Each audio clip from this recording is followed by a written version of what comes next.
Audio Jungle.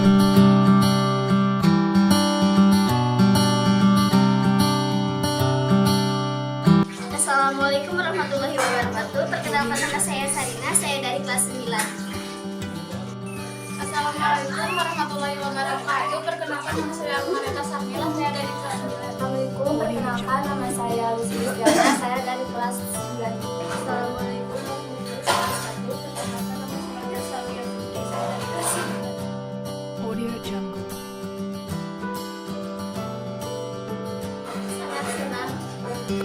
Sangat senang, perasaan saya cukup excited. Audio Jungle. Perasaan sangat seru, sangat seru, bahagia, bahagia, bahagia. Audio Jungle. Penting, penting, sangat penting, sangat Audio penting, Jungle. sangat penting, sangat penting, sangat penting, penting, penting, penting. Audio Jungle.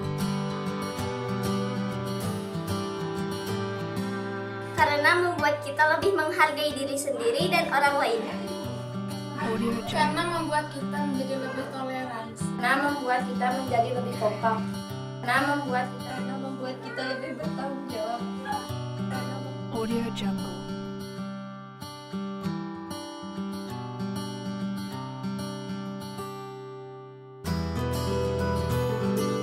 Audio Jungle.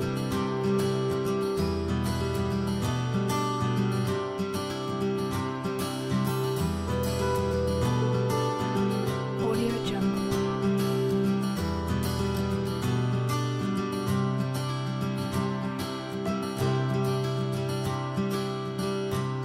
Audio Jungle.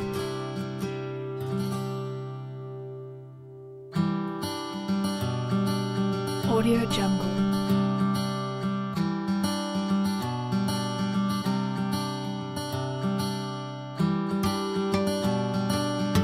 Audio Jungle.